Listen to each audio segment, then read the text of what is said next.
The invitation arrived in a plain white envelope on a crisp autumn morning in Seattle, the kind of day where the rain had finally paused and the air carried the sharp scent of pine from the nearby parks.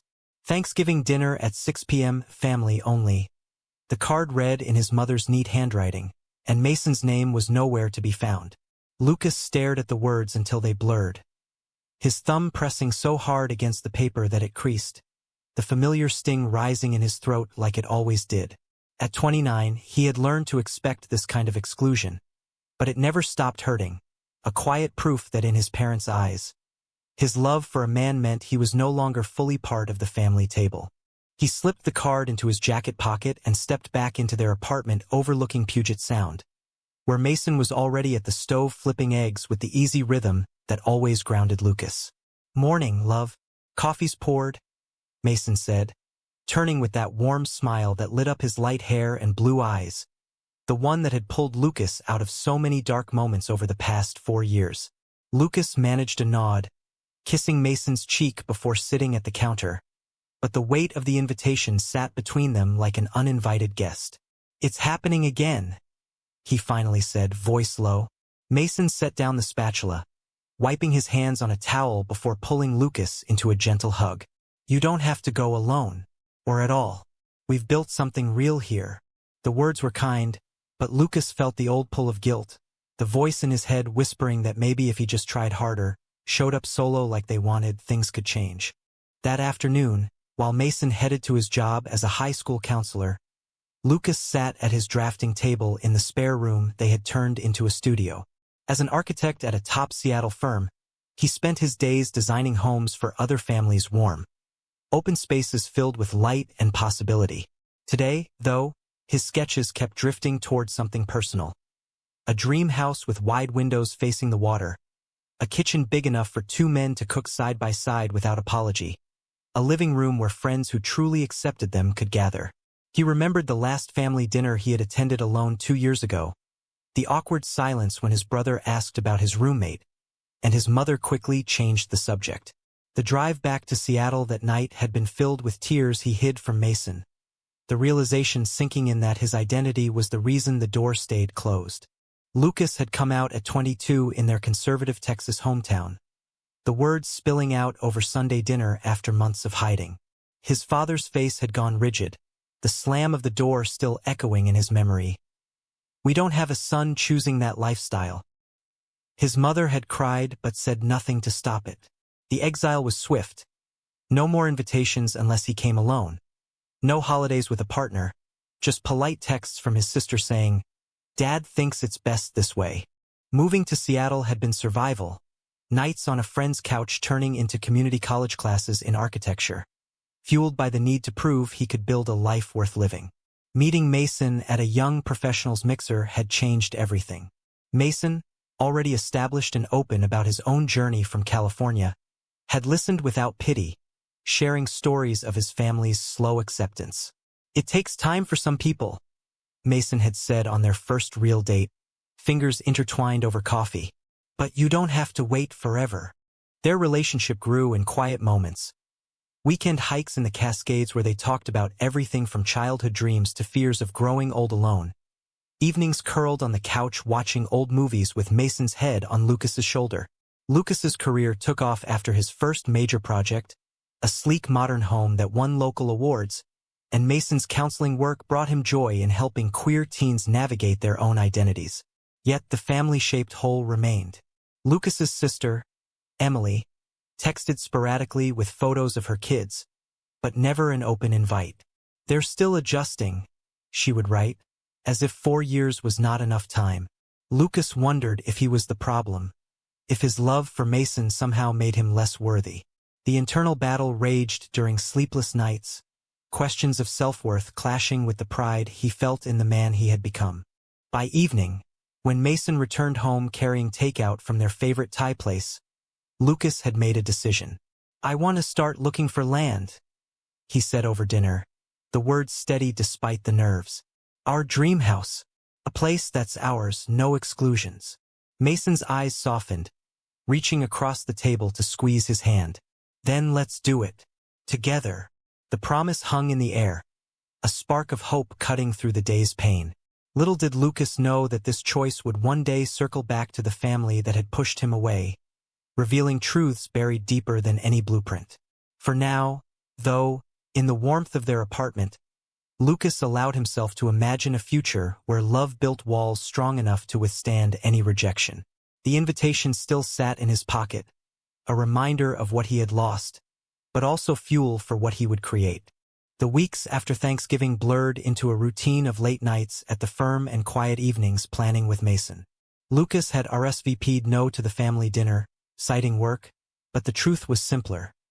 He refused to sit at a table where his partner was erased. Mason never pushed, but Lucas caught the worry in his eyes when he came home to find Lucas sketching furiously, lines of a house taking shape on paper. "Tell me what's really going on in that head of yours," Mason said one night, setting aside the book he was reading. Lucas leaned back on the couch, running a hand through his dark hair. "I keep thinking about all the dinners I missed.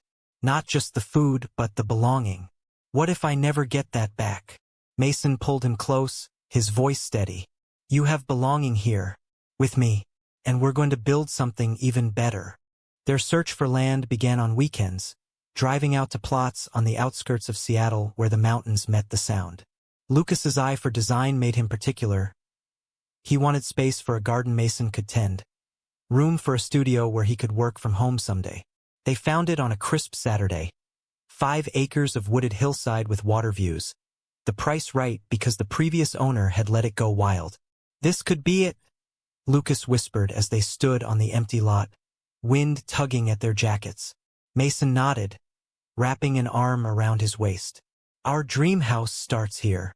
The purchase went through quickly, Lucas's savings from promotions and Mason's careful budgeting making it possible. Back in Texas, unknown to them, Lucas's parents were facing their own quiet crisis.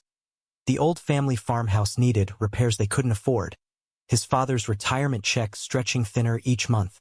At work, Lucas threw himself into client projects, but his mind wandered to the house plans. He sketched open-concept living areas, a fireplace big enough for 2 to sit by on cold nights, bedrooms bathed in natural light. Mason helped with practical touches, suggesting colors that felt warm and inviting, nothing like the stiff formality of his childhood home. Their friends noticed the change. At a dinner party with other gay couples from the city, one asked about family visits. Lucas shrugged it off with a smile, but later in the car Mason turned to him. "You don't have to pretend it doesn't hurt." The honesty cracked something open. Lucas admitted the nights he still woke up replaying his father's words, the fear that his identity had broken something irreparable. "You're not broken," Mason replied softly, parking the car to pull him into a long embrace. "You're building something stronger." Misunderstandings crept in as the project advanced. Lucas's sister Emily called one evening, her voice tight. "Mom mentioned you bought land up there. Dad thinks you're showing off."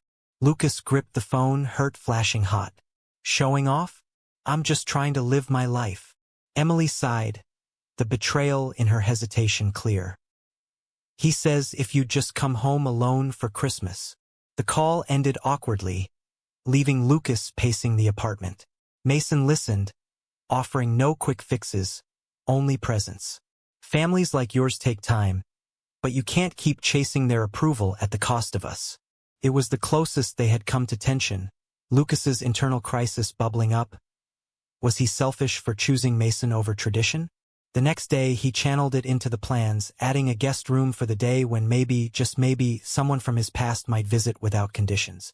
As winter deepened, the foundation work began. Lucas visited the site weekly, watching the crew pour concrete under gray skies, the structure rising like a promise. Mason joined when he could, bringing thermoses of hot chocolate and talking about the life they would fill it with, holidays on their terms, friends who celebrated them fully, perhaps even adopting a dog to run the yard. Lucas's career hit a high note when his firm promoted him to lead designer on a waterfront project, the recognition a balm against the family silence. Yet emails from his brother arrived sporadically, always polite but distant, never mentioning Mason. "Proud of you, bro," one read, but Lucas knew the subtext. Proud, as long as the gay part stayed unspoken. One evening, poring over blueprints at the kitchen table, Lucas paused. What if they never change? What if this house is all we ever have? Mason set down his mug, eyes steady. Then it's enough, because it's built on truth. The words lingered, strengthening Lucas's resolve. Back in Texas, the family's financial strain grew medical bills from his mother's knee surgery, the house falling into disrepair. They spoke of it in hushed tones at their own dinner table, the one Lucas was still barred from. Fate was weaving threads they could not yet see, the dream house becoming more than shelter. For Lucas and Mason, it was proof that love could redesign what prejudice had torn down, one brick, one honest conversation at a time. Spring brought rain that turned the construction site into mud, but progress continued steadily on the dream house. Lucas spent his lunch hours there, hard hat on, consulting with the foreman about beam placements while Mason texted encouragement from work. Can't wait to see our home take shape, one message read, accompanied by a heart emoji that made Lucas smile despite the chill. Yet the family silence weighed heavier. His sister Emily sent a photo of the kids at Easter, no invitation attached, and Lucas replied with a simple "beautiful" before setting the phone aside. The internal storm raged again. Was his absence protecting them or punishing himself? Mason noticed the distance during dinner, setting down his fork. Talk to me. Is it the house or the family? Lucas confessed the doubt, the fear that pursuing their future meant closing the door forever. I love you, but part of me still wants them to see me whole. Mason reached across, his touch steady. They will or they won't. Either way, you're whole with me. A misunderstanding erupted when Lucas's old college friend from Texas visited Seattle for a conference. Over beers, the friend casually mentioned running into Lucas's brother. He said, "You're doing great up here, but the family misses you at holidays. Maybe if you dialed it back." The implication hit like a slap. Dial back the gay part, the relationship. Lucas confronted Mason later, frustration spilling out. Even my friends think I should compromise. Mason's face tightened, the first real crack in his usual calm. Compromise what? I've stood by you through every rejection, and now you're questioning because some guy from your past says so. The argument simmered into silence, Lucas storming to the balcony, where city lights blurred through tears. Hours later, Mason joined him, apology in his voice. I get the pull, but you've grown so much. Don't let old voices dim that. They reconciled with quiet words and a long hug, the moment forging deeper understanding.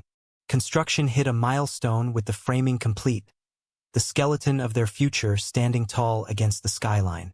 Lucas walked through the rooms, imagining holidays without exclusion, laughter echoing where silence had once lived. At work, a new project demanded his focus, designing affordable housing for queer youth programs, a way to give back what he had lacked.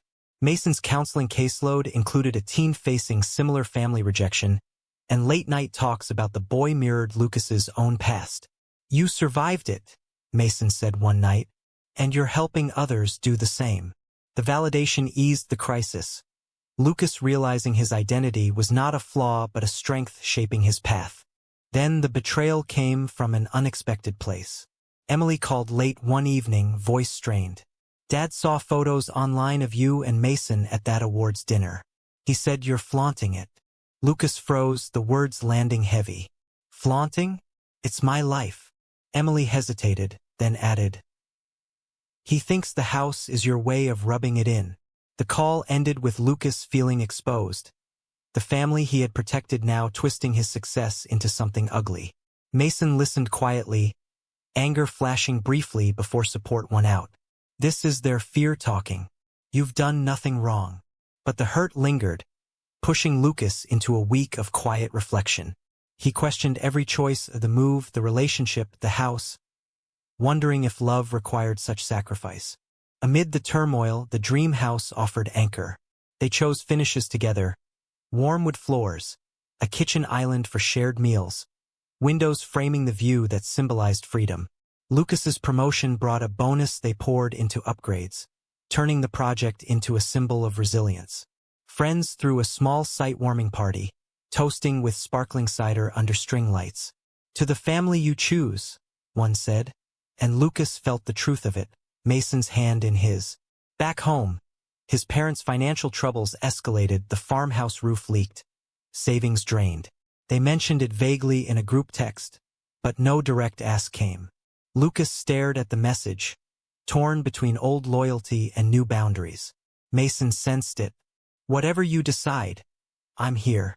The support reminded Lucas of his growth, the man who had turned rejection into creation.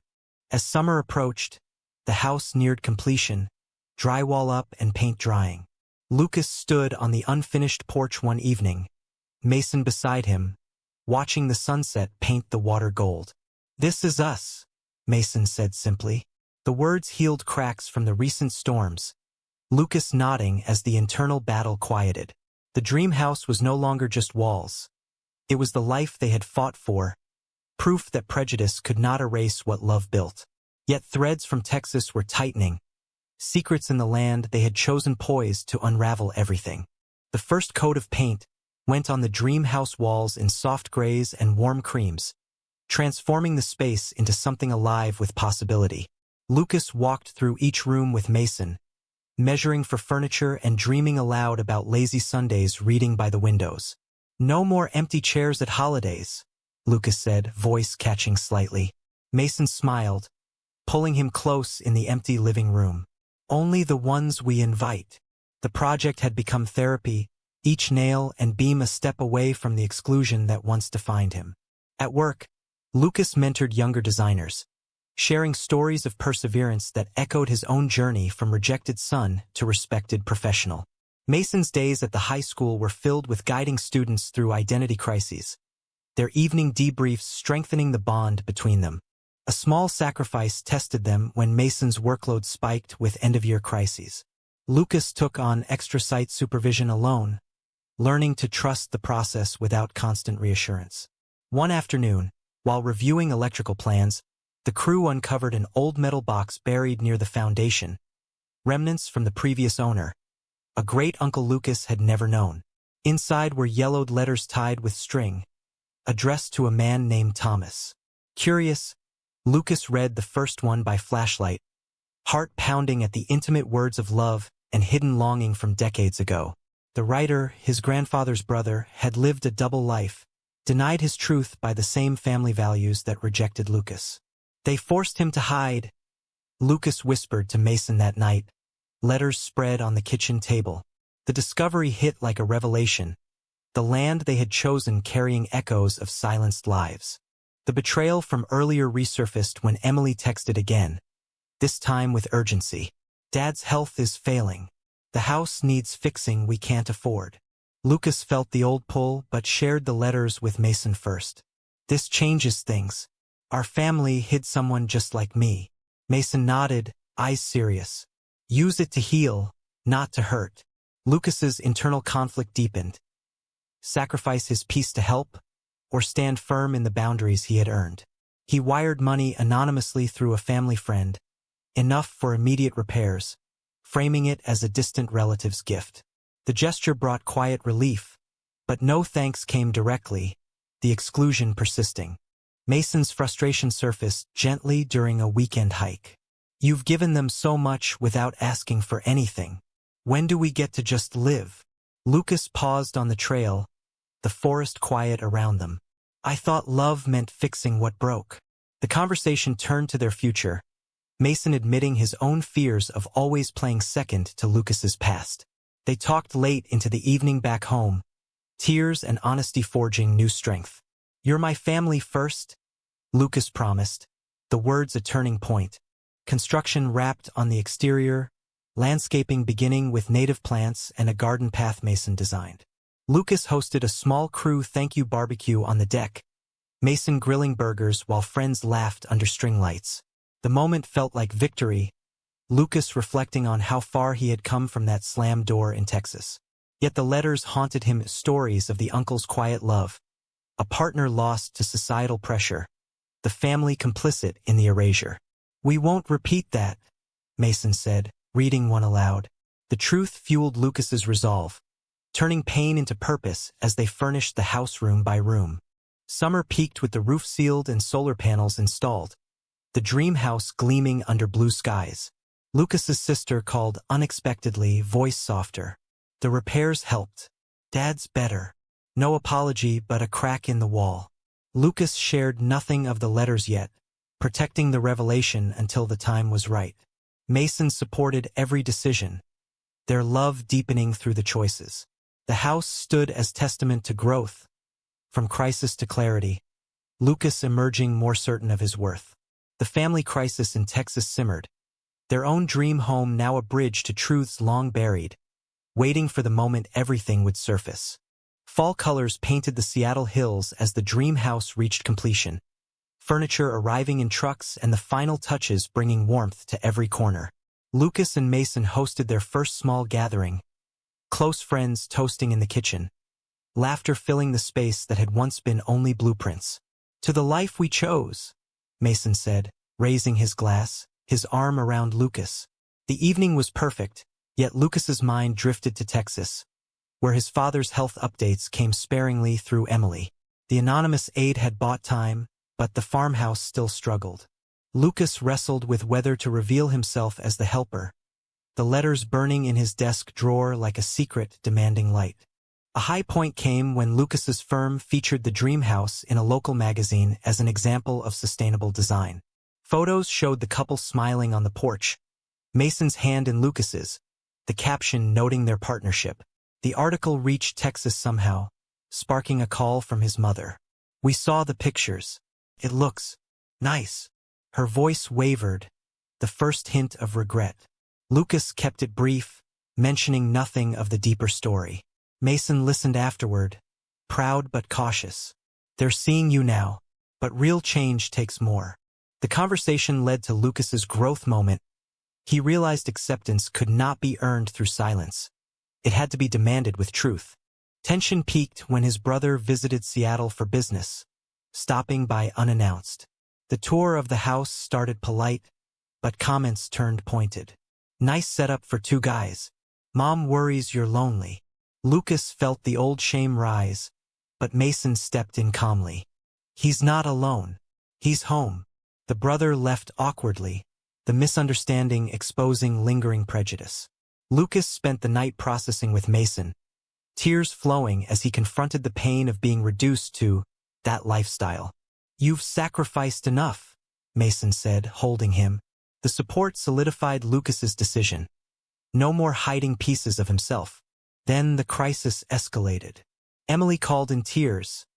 The farmhouse was facing foreclosure, medical bills overwhelming them. "We need help, Lucas. Real help." This time, no conditions attached, but the exclusion's shadow lingered. Lucas consulted the letters again, the uncle's words mirroring his own struggles. With Mason's encouragement, he arranged a video call with the whole family. "I bought the land here because it was our great-uncle's. He was gay too." The family hid it. Silence fell on the line, shock rippling through. His father cleared his throat, voice rough. "We didn't know how to talk about it." The revelation cracked open years of denial, his mother crying softly. Lucas shared how the exclusion had shaped him, the dream house born from that pain. "I helped with the repairs because you're still family. But I won't hide Mason anymore." The call ended with tentative promises, regret heavy in their voices. Mason hugged Lucas afterward, pride shining. "You faced it. That's the man I love." The house became the stage for healing, its walls holding stories of two generations finding truth. Lucas's internal journey culminated in peace. He had grown from the rejected son to the architect of his own belonging, no longer defined by their silence. The dream house stood complete under winter skies, lights twinkling from every window as Lucas and Mason prepared for their first holiday there. Friends filled the space with laughter and gifts, the atmosphere one of chosen family and hard-won joy. Lucas stepped onto the porch alone for a moment, gazing at the water, reflecting on the path from that slammed Texas door to this moment of peace. Mason joined him, slipping an arm around his waist. "Proud of you. We did this." The embrace was warm, a symbol of the love that had carried them through every crisis. News from Texas arrived via Emily's text. The family had discussed the letters, old photo albums revealing more about the uncle's hidden life. Dad's been quiet, but he said he regrets the way things went. Regret, the word Lucas had waited years to hear. A week later, his parents called, voices tentative. "We want to visit, to see the house, and meet Mason properly." The invitation came without exclusions, a turning point born from truth. Lucas agreed, nerves mixing with hope, Mason's steady presence reassuring him. "Whatever happens, we've got each other." The visit unfolded in quiet revelations. His father toured the house, pausing in the study where the letters were framed. "He was my uncle. We were told to forget." Tears followed, apologies raw and real for the first time. His mother hugged Lucas tightly. "We were wrong. You deserved a seat at every table." Mason stood beside him, welcomed without hesitation, the family seeing the strength in their bond. Misunderstandings cleared as stories were shared, the sacrifices, the growth, the dream house that had forced honesty. Lucas's brother admitted his earlier words stemmed from his own fears. The group sitting together at the new dining table for a simple meal, no one missing. Yet Lucas set boundaries gently. "This is a start. No more hiding who I am." The family nodded, regret turning to commitment. As they left, his father clapped Lucas on the shoulder. "Proud of the man you've become." The words healed old wounds, the dream house proving its power. Lucas and Mason watched them drive away, the future brighter. Their love had triumphed, identity no longer a barrier but a bridge. In the quiet after, Lucas reflected on every choice, the pain that sparked creation, the support that sustained him, the truth that freed them all. The house stood as testament. Love redesigned what prejudice broke. Mason pulled him inside, lights glowing softly. "Home," he whispered. Lucas smiled, the journey complete yet ongoing. True or false? A family's regret is only genuine when forced by success and hidden truths, rather than offered freely from the start.